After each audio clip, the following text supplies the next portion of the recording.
America और China के बीच के रिश्ते एक बुरे दौर से गुजर रहे हैं। कोरोना वायरस के लिए अमेरिका बार बार कहता रहा है कि ये वायरस वुहान के लैब में तैयार हुआ है। वहीं इससे पहले से ही दोनों देशों के बीच व्यापार को लेकर शीत युद्ध किस्म का माहौल बना हुआ है।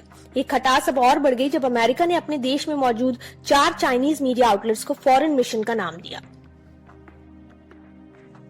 ये आउटलेट्स हैं China Central Television, China News Service, the People's Daily और द ग्लोबल टाइम्स। कुछ महीने पहले भी अमेरिका ने 5 और चाइनीज मीडिया आउटलेट्स को फॉरेन मिशन नाम दिया था। अमेरिका स्टेट डिपार्टमेंट ने इस बारे में कहा है कि इन आउटलेट्स को ये नाम देकर इन पर किसी तरह का दबाव या बंदिश नहीं लगाई जा रही, न ही ये नाम उनके द्वारा जारी की गई खबरों के आधार पर दिया गया है। ये नाम तो बस बताता है कि ये कौन है।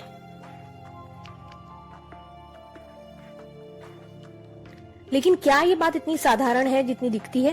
चीन की मीडिया आउटलेट्स को फॉरेन मिशन नाम देने के पीछे का मतलब क्या है? इसे ऐसे समझिए कि अलग अलग देशों में दूसरे देशों की मीडिया कंपनियों के दफ्तर होते हैं जिन्हें फॉरेन मीडिया या फॉरेन प्रेस कहते हैं। लेकिन अमेरिका में चाइनीज मीडिया को फॉरेन मिशन नाम देने का मतलब है ये मीडिया आउटलेट ऐसी संस्थान है जिन पर अमेरिका में वही नियम कायदे लागू होंगे जो विदेशी दूतावासों पर लागू होते हैं।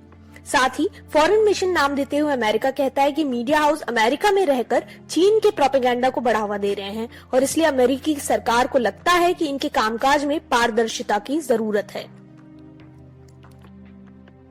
आमतौर पर प्रेस या मीडिया को अपना काम करने की आजादी देने की बात कही जाती है। उन पर किसी तरह का दबाव बनाने के लिए सरकारों की आलोचना भी होती है। फॉरेन प्रेस को भी काम करने के दौरान अपने और जिस देश में वो काम कर रहे हैं दोनों देशों की ओर से किसी तरह के दबाव की मनाही है ताकि मीडिया सही खबर को पहुंचा सके।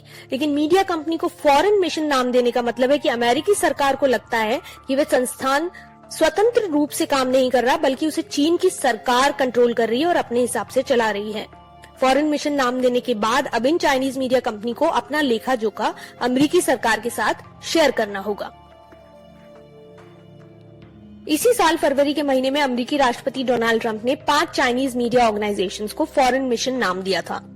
इसके बाद चीन ने अपने देश से अमेरिकी अखबार the wall street journal, New York times, Washington post में काम कर रहे अमेरिकी जर्नलिस्ट को अपने देश लौटने का फरमान सुना दिया था। बताया जा रहा है कि हाल ही में US secretary of state Mike Pompeo और चाइनीज डिप्लोमेट यांग जीची की हवाई में हुई असफल मुलाकात के बाद कुछ और चाइनीज आउटलेट्स को फॉरेन मिशन का तमगा दिया गया।